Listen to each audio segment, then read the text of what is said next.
উনি এখন কোথায়? কোনো কাজে বাইরে নাকি হোস্টেলে আছেন? ঠিক আছেন তো? পর মুহূর্তে নিজেই নিজের মাথায় চাটি মেরে বলল। সে বাচ্চা না, নিজেকে সামলাতে জানে, সামলে নেবে। কথা টেনে টান হয়ে শুয়ে পড়ল বিছানায়। আজকে ঘুম ভালো হবে না। তবে কিভাবে মনটা যে আজকাল ফাজলামো শুরু করেছে, কথা শোনে না তার মন, অথচ পড়ে থাকে অন্য জায়গায়। কানে কিছুর শব্দ আসতেই ঘুম হালকা হয়ে গেল সূচনার। চোখ বন্ধ করে রাখতে পারল না, পিটপিটিয়ে চাইল। কিসের শব্দ ঠাউর করতে কিয়ৎ পরিমাণ সময় লাগলো। অতঃপর যা বুঝল বৃষ্টির ঝুমঝুম শব্দ। হ্যাঁ, তাই তো মনে হচ্ছে বৃষ্টি হচ্ছে তাহলে। কথার ভেতর থেকে মুখ বের করে তাকালো। ড্রিম লাইট চলছে রুমে। হাত বের করে বেড সুইচ টিপে লাইট অন করলো। ফোনের সময়ও পরখ করে নিল। ভোর ৫টা প্রায়, আজান দিবে দিবে সময়। এখন ঘুমাতে গেলে আর উঠতে পারবে না, নামাজও পড়া হবে না। তাই আর না শুয়ে উঠে দাঁড়ালো। বৃষ্টি হচ্ছে তাই ব্যালকনির উদ্দেশ্যেই পা বাড়ালো। ব্যালকনিতে পা রাখতেই বৃষ্টির পানির ছাপটা আর হাওয়া ছুঁয়ে গেল সমস্ত কায়া, সাথে মনও। চোখ বন্ধ করে অনুভব করলো। আর একটু এগিয়ে যেয়ে গ্রিলে দুহাত রেখে রাস্তায় রাখলো দৃষ্টি। জনশূন্য রাস্তা, মানুষ নেই একটাও। এখনো ভোরের আলো ফোটেনি সম্পূর্ণ। রাস্তায় সোডিয়াম বাতিগুলো এখনো জ্বলছে। চারপাশে চোখ বুলাতেই যে একটা জায়গাতেই স্থির হয়ে গেল চোখ। সূচনা হতবিহ্বলের ন্যায় তাকিয়ে রইল সেদিকে। কি দেখছে সে? পর মুহূর্তেই মনে পড়ল আবারও হ্যালুসিনেশন হচ্ছে তার। ধুর, এই হ্যালুসিনেশনের চালাই এখন কোনটা সত্যি কোনটা মিথ্যে সেটাই ভোলার পথে। ব্যালকনি থেকে রুমে এসে সোজা গেল ওয়াশরুমে। অজু করে এসে জায়নামাজ বিছিয়ে নামাজে দাঁড়ালো। নামাজ শেষে আবারও ব্যালকনিতে যেয়ে দাঁড়ালো। মিনিট ৫ পার হতে ঘাড়ে কারো হাতের স্পর্শ পেল। চমকালো সে। এই সাত সকালে তার রুমে কে আসলো? রুমের দরজা তো লক করা, তাহলে? ভীরু মনে ঘাড় ঘুরে তাকালো পেছনে। অস্ফুট স্বরে উচ্চারণ করলো। প্রণয়। মিস্টার আদনান, আপনাকে সাসপেন্ড করা হয়েছে আর আপনাকে আদালতে তোলা হবে। শাস্তি আদালতে ঠিক করবে। মজা করছেন? আপনি জানেন আমি কবে থেকে এই স্টেশনে আছি? আপনি যখন থেকেই থাকেন না কেন, সেটা আমাদের দেখার বিষয় না। আপনি আইন লঙ্ঘন করেছেন। সাধারণ মানুষ পুলিশকে বিশ্বাস করে তাদের কাছে আসে সাহায্যের জন্য, আর আপনি সেই মানুষদের সাহায্য দেওয়ার বদলে টাকা খেয়ে অপরাধীদের অপরাধ ঢেকে নিরপরাধীদের শাস্তি দেন। কিসের দায়ে বলছেন আপনি? প্রমাণ আছে? আছে দেখেই তো বলছি। এ নিন দেখুন। একটা ক্লিপ ছাড়া হলো আদনান সাহেবের সামনে, যেখানে দেখা যাচ্ছে উনি মাঝারি আকারের কালো রঙা ব্যাগ থেকে টাকা গুনছেন। কালকের সেই ছেলেটাই তো দিয়েছিল, কিন্তু এটা তো তার ক্ষুদ্র থেকে ক্ষুদ্র অংশ। আর কিছু বুঝতে বাকি রইল না। রাগে হাত মুঠো হয়ে এলো তার। থানায় চলুন আমাদের সাথে। আমি একজনকে কল করতে চাই, সেই অনুমতি আছে জানি। সময় দিন। ঠিক আছে, যান। একটু দূরে যেয়ে কল লাগালো সেই ছেলেটাকে। কল দিতেই সাথে সাথে রিসিভ হলো, যেন কলের অপেক্ষাতেই ছিল। ফোন রিসিভ হতেই কর্কশ গলায় আদনান সাহেব বললেন। কুত্তার বাচ্চা, কি করেছিস তুই? কেন করেছিস? কে পাঠিয়েছে তোকে? স্যার বিশ্বাস করেন আমি নিজে থেকে কিছু করিনি, আমাকে হুমকি দিয়েছিল উনি। কে? ডাক্তার আনান সিদ্দিকী। আদনান সাহেব চমকে উঠলেন। অবাকের চরম পর্যায়ে উনি কিছু বলবে তার আগেই পেছন থেকে কেউ বলল। সময় শেষ, স্যারের আরও কাজ আছে, চট্টগ্রামে যেতে হবে। কে? কেন? হসপিটালের ওনার ডক্টর আনান সিদ্দিকী 12 তলা থেকে পড়ে মারা গেছেন। সেই কেসের জাজ করতে যাচ্ছেন। এমনভাবে তাকিয়ে আছো কেন? আমাকে দেখে কি এলিয়েন মনে হচ্ছে? চোখ বড় বড় করে প্রণয়ের দিকে তাকিয়েছিল সূচনা, মূলত বুঝতে সে কি আদেও আছে নাকি আবারও কল্পনা করছে। তার এমন চাহনি দেখেই কথাটুকু বলা হয়েছে তাকে। কল্পনাই হবে। তার মাথা যে গেছে একেবারে। এবার আর সত্যি ভাববে না। অনেকটা ভাব নিয়ে 2 হাত কোমরে রেখে সূচনা বলল। দেখুন, আমি জানি আপনি আবারও আমাকে জ্বালাতে এসছেন, কিন্তু বাস্তবে আসেননি। আমার হ্যালোসিনেশন হচ্ছে আবার, তবে এবার আর বোকা হব না। কি সমস্যা আপনার বলেন তো? জ্বালাচ্ছেন কেন এভাবে জানতো? প্রণয় ভ্রু কুচকে জিজ্ঞেস করলো। মাথা কি গেছে? কী সব বলছো? হ্যালুসিনেশন মানে? আর কোথায় যাব? মাত্রই তো আসলাম। আচ্ছা, কোথা থেকে এসছেন শুনি? কোথায় গিয়েছিলাম আমি? চট্টগ্রাম তো ফিরবো, তো সেখান থেকেই। মোটেও না, হতেই পারে না। আপনি জানতো মেজাজ খারাপ হয়ে যাচ্ছে। সাত সকালে শুরু হয়ে গেছে জ্বালাতন। ঠিক আছে, গেলাম। আপনি দরজা দিয়ে কোথায় যাচ্ছেন? সূচনার সামনে থেকে সরে ব্যালকনির দরজার দিকে পা বাড়াতে নিলেই বলে উঠল সূচনা। প্রণয়ের এবার ভ্রু চোরা আরো কুঁচকে এলো বিরক্তি আর অবাক হওয়ার কারণে। ঘুরে তাকালো সূচনার দিকে, কিছুটা বিরক্তি মাখা কণ্ঠেই বলল, দরজা দিয়ে কোথায় যাচ্ছি মানে? দরজা ছাড়া রুমে যাব কিভাবে? কেন? হুটহাট আমার কল্পনায় চলে আসেন কিভাবে? দরজা কেন লাগবে? ঠাস করে চলে যাবেন চোখের পলকে। এবার প্রণয় বিড়ম্বনায় পড়ল। সূচনা কি মজা করছে, নাকি সত্যিই সে এমন উদ্ভট কথাবার্তা বলছে? প্রণয় বলেই ফেলল, তুমি দেখি সত্যি পাগল হয়ে গেছো। তোমার বর এত দূর থেকে এসেছে, কোথায় তার হাত পা টিপে দিবে, মাথার চুল টেনে দিবে, তা না করে উল্টাপাল্টা কথা বলে আরো মাথা খাচ্ছ। দূর। ধূপধাপ পা ফেলে ব্যালকনি থেকে রুমে আসলো প্রণয়। সে আসার পরে সূচনাও চলে আসলো। রুমে এসে দেখলো ফাঁকা রুম, তাই সত্যিই ভেবে নিয়েছিল আবারও প্রণয়, কিন্তু ভাবনাও তার পূরণ হলো না। তার আগেই চোখে পড়ল সোফার ওপর রাখা ব্যাগটায়। এটা নিয়েই তো প্রণয় গিয়েছিল সেদিন। তার মানে প্রণয় সত্যিই এসেছে, আর সে কিনা এতক্ষণ। ইস, কি এক বাজে অবস্থা। সূচনা স্থির হয়ে গেল যেন। কি সব উল্টোপাল্টা বকছে সে। প্রণয় জেনে গেল সব। কোথায় সেদিনের ব্যবহারের জন্য প্রণয় তার অভিমান ভাঙাবে, সে জায়গায় এমন বোকার মতো এক কাজ করে বসলো। তার হাত ঘাড়ে স্পর্শ করেছিল। তখনই তো বোঝার কথা, বুঝবি কিভাবে মাথা মোটা একটা? এসব তোর দ্বারাই সম্ভব সুচি, নিজেই নিজেকে বলল সূচনা। কি করবে সে ভেবেই কুল কিনারা পাচ্ছে না। তবে মস্তিষ্ক কড়াভাবে জানান দিচ্ছে এখন তার সামনে না থাকাটাই উত্তম। পরেরটা পরে দেখা যাবে নি, কিন্তু মন বলছে থাক না, কি হবে? এতদিন যার অপেক্ষায় ছিলাম, যাকে দেখার তৃষ্ণা জেগেছিল চোখ জোড়ায়, যার জন্য ছটফট করছিল মন, তাকে না দেখার ভাবনা আটছিস। এতটা বোকা তুই?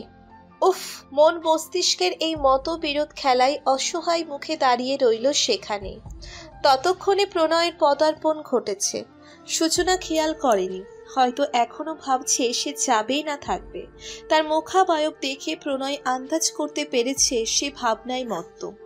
কোনো রকম কথাবার্তা ছাড়াই আচমকা সূচনার হাত ধরে ফেলল প্রণয়। আটকে উঠল সূচনা। প্রণয়কে সামনে দেখতে পারল, তাও তার হাত তার হাতেও বন্দি। কেমন যেন অনুভূত হলো। শক্ত করে হাত ধরেছে প্রণয়। ছাড়ানোর চেষ্টা করার আগেই প্রণয় টানতে টানতে বিছানার সামনে নিয়ে গেল। ধাক্কা দিয়ে বিছানায় ফেলে দিল সূচনাকে। সূচনা অবাকের ওপর অবাক হচ্ছে। কি করছে প্রণয়, যেন সব মাথার ওপর দিয়ে যাচ্ছে। প্রণয়ও ধপ করে শুয়ে পড়ল তার পাশে, একেবারে তার গায়ের সাথে গা মিলিয়ে। কেঁপে উঠল সূচনা। প্রণয়ের গা গরম প্রচণ্ড রকমের। সব দ্বিধা লাজ লজ্জা ভুলে চিন্তিত গলায় বলল, আপনার গা অনেক গরম, জ্বর এসছে। অস্ফুট স্বরে প্রণয় জবাব দিল। পূর্বের ন্যায় চিন্তিত ঘাবড়ে যাওয়া কণ্ঠেই সূচনা বলল, কি? শরীর পুড়ে যাচ্ছে। কবে থেকে জ্বর? মেডিসিন নিয়েছেন কোনো? আসার সময় বৃষ্টিতে ভিজেছিলাম, আমার গায়ে বৃষ্টি সহ্য হয় না, জ্বর উঠে যায়। আশ্চর্য, আপনি জানেন তাহলে কেন ভিজলেন বৃষ্টিতে? কিছু জিনিস মনে পড়ছিল খুব করে। মেঘ জমেছিল বুকে, বৃষ্টি দেখে মনে হলো বুকে জমা মেঘগুলো পরিষ্কার হয়ে যাবে বৃষ্টিতে ভিজলে, তাই ভিজেছি। চোখ বন্ধ রেখে কথাগুলো বলল প্রণয়। কথাগুলো বলার সময় তার স্বর কাঁপছিল। সূচনা টের পেল, কিছু বলল না আর। শব্দহীনভাবে বিছানা থেকে উঠে ওয়াশরুমে গেল। জগে করে পানি এনে সাইড টেবিলে রাখলো। একটা সুতি কাপড় মতো পানিতে ভিজিয়ে কপালে চেপে ধরল প্রণয়ের। কপালে স্পর্শ পেতেই চোখ পিটপিটিয়ে চাইল প্রণয়। তার দৃষ্টিতে দৃষ্টি পড়তেই সূচনা বিব্রত বোধ করল একটু। তার দিকে তাকিয়েই প্রণয় আলতস্বরে বলল, এত কষ্ট করতে হবে না, একটু ঠিক মতো ঘুমালেই ঠিক হয়ে যাব। জলপট্টি দিচ্ছি, বড় কোনো কাজ করছি না, চুপ করে শুয়ে থাকুন। তার কথায় পিঠে প্রণয় কিছু বলল না। সূচনাও চুপ রইল। মিনিট 20 পার হলো, কিন্তু জ্বর কমল না, বরং বাড়ল। কুকড়ে শুয়ে আছে প্রণয়। সূচনা উঠে যেয়ে কাবার থেকে একটা কম্ফোর্টার এনে গায়ে জড়িয়ে দিল তার। আলতস্বরে ডাকলো, শুনুন। উত্তর এলো না কোনো। আবারও ডাক দিল, শুনছেন? জবাব না পেয়ে ভাবলো প্রণয় ঘুমিয়ে পড়েছে বোধহয়, আর ডাকলো না। থাক ঘুমাক, কিন্তু মেডিসিন না নিলে তো জ্বর কমবে না। ড্রেসিং টেবিলের ড্রয়ারে মেডিসিন বক্স, সেটা বের করে জ্বরের মেডিসিন খুঁজে নিল সূচনা। সারা রাত জার্নি করে এসেছে, সকালে এসেও তো কিছু খায়নি, খালি পেটে তো মেডিসিন দেওয়া যাবে না। কি করবে? একটু ভেবে ঠিক করলো স্যুপ বানিয়ে দিলে কেমন হয়। হাতের বক্সটা রেখে রুম থেকে বেরিয়ে গেল সূচনা। একটু বাদে হাতে স্যুপের বাটি নিয়ে ফিরল। তার যখন জ্বর হতো তখন নাকি একমাত্র স্যুপটাই খেত, তাই এটাই মাথায় এসেছে। স্যুপের বাটিটা টেবিলের ওপর রেখে পাশে বসলো প্রণয়ের। প্রণয়ের দিকে তাকাতেই বুকটা যেন ভারী হয়ে গেল। কান্না পাচ্ছে তার, কিন্তু কান্নার কি আছে? সামান্য জ্বরই তো হয়েছে। সিজন চেঞ্জ হয়েছে, এখন প্রায় সব ঘরেই জ্বরের অবস্থান। গতকাল দিনাকে ফোন দিয়েছিল সেও তো বলল যে আমাদের জ্বর হয়েছে। যদিও সূচনার মনে হয়েছে দিনা অনেকটা চিন্তিত, তার গলার স্বর তাই বলছিল। সে উল্টে ভাবছিল এতটুকুতেই কেমন চিন্তিত হয়ে গেছে দিনা, কিন্তু এখন বুঝতে পারছে কারণ সে নিজেও একই অবস্থায় আছে। প্রণয়কে ডেকে তুলল, অর্ধেকটা স্যুপ খাইয়ে দিয়ে মেডিসিন দিতেই আবারও শুয়ে পড়ল প্রণয়। স্যুপের বাটিটা রান্নাঘরে রেখে আবারও রুমে আসলো সূচনা। কি করবে সে? কেউ তো ঘুম থেকে ওঠেইনি, তিথি উঠেছে শুধু। সে রান্নাঘরে যাওয়ার সময়ই তিথিকে দেখেছিল ড্রয়িং রুমে হাঁটাহাঁটি করতে। সূচনা কিছু বলার আগেই জিজ্ঞেস করে বসলো, ভাবি, ভাইয়া কি ঘুমাচ্ছে? সূচনা অবাক হয়ে তাকিয়েছিল। তার চাহনি দেখে তিথি বলল, ও আমি জানি, ভাইয়া চলে এসেছে। ভাইয়া এসে ইরাপোকে কল দিয়েছিল, কিন্তু আপুর ফোন অফ দেখে আমাকে কল দেয়। পরে আমি সদর দরজা খুলে দিয়েছিলাম। ভাইয়া কি ঘুমাচ্ছে? স্যুপ কার জন্য বানিয়েছিলে এত সকালে? আসলে তোমার ভাইয়ার জ্বর হয়েছে। প্রণয়ের জ্বরের কথা শুনে তিথি অস্থির হয়ে গেলেও সূচনা আশ্বাস দিয়েছে। তিথিকে চা বানিয়ে রুমে দিয়ে এসেছে। সে পড়ছে, আর এখন তার সামনে বসে থাকা মানে তার পড়ায় ব্যাঘাত ঘটানো। অগত্যা রুমে এসে পড়েছে। বড় কথা, প্রণয়কে একা রেখে যাওয়ার কথাটা মাথায় আসেনি তার। প্রণয়ের পাশে বসেই এসব ভাবছে সূচনা। তার দৃষ্টি প্রণয়ে নিবদ্ধ। সে ভাবছে পরিস্থিতি কিভাবে বদলে যায়। কিছুদিন আগেও তার জ্বর হতো, আর তার মা শিওরে বসে থাকতো, তার মাথায় হাত বুলিয়ে দিত। আর আজকে সে বসে আছে। মিসেস দিশা প্রায়ই তাকে বলতেন, শোন সুচি, পরিস্থিতি কিন্তু সবসময় একরকম থাকে না। এখন যেমন আছিস সবসময় তেমন থাকবি না। একদিন তোর বিয়ে হবে, সংসার হবে, পরিস্থিতি অবুঝকেও বুঝদার করে গড়ে তোলে। যে মানুষটা একসময় অন্যের উপর নির্ভর করে বাঁচত, একটা সময় সেই মানুষটাকে ঘিরেই একটা পরিবার গড়ে উঠবে। সবই পরিস্থিতির খেলা। আসলেই ঠিকই তো বলতেন, পরিস্থিতির খেলা সব। প্রণয়ের মাথায় হাত বোলাতে বোলাতে দেয়াল ঘড়িতে সময় পরখ করে নিল। 6:45 মতো বাজে। প্রণয়ের চুলে বিচরণ করা হাতটা হঠাৎ থেমে গেল সূচনার। সে থামায়নি, প্রণয় ধরেছে তার হাত। দেয়াল ঘড়ি থেকে দৃষ্টি এসে ঠেকল প্রণয়ের পানে। প্রণয় বার কয়েক পলক ফেলতে ফেলতে সূচনাকে দেখছে। তার দিকে তাকিয়ে থেকে হালকা হেসে বলল, তোমার হাতে জাদু আছে, মাথাটা হালকা লাগছে এখন। সূচনা খুশি হয়ে গেল বোধহয়, ঠোঁট এলিয়ে হাসল, কিন্তু সেই হাসি ক্ষণিকেই বিস্ময়ে পরিণত হলো। প্রণয় এক হাতে তার কোমর আঁকড়ে ধরে মুখ গুজল তার পেটে, মৃদুস্বরে বলল, ঘুম পেয়েছে জান, তুমি সাথে না আসলে ঘুমাবো না। সূচনার কিং কর্তব্য বিমূঢ় হয়ে গেছে। প্রণয় আবার তার কথাটুকু আওড়ালো। সূচনা কোনো রকম উত্তর দিল, আপনি ঘুমান, আমি ঘুমাবো না। তোমাকে ঘুমাতে বলেছে কে? ঘুমাবো তো আমি। তাহলে আমি শুতে যাব কেন? বেশি কথা বলো তুমি। জ্বর এসেছে তাই বলে যে দুর্বল হয়ে গেছে ভেবো না। এইটুকু জ্বরে মিয়ে যাব না আমি। সও না হয়। প্রণয় সরে গেল সূচনাকে ছেড়ে দিয়ে। প্রণয়ের পাশেই কিঞ্চিত দূরত্ব রেখে শুয়ে পড়ল সূচনা। প্রণয় এক হাত দিয়ে সূচনাকে কমফোর্টার সহ টেনে নিজের সাথে মিশিয়ে নিল। ফিচেল কণ্ঠে বলল, আমার ঠান্ডা লাগছে। প্রণয়ের সংস্পর্শে আসতেই যেন সূচনার ভেতরটা এলোমেলো হয়ে গিয়েছে একদম।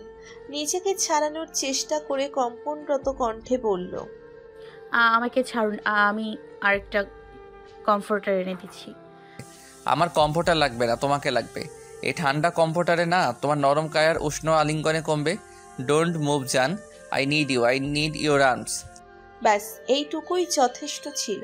সূচনা জমে যেন ঠান্ডা হয়ে গেছে, নড়াচড়া বন্ধ হয়ে গেছে তার। একদম গুটিসুটি মেরে শুয়ে রইল।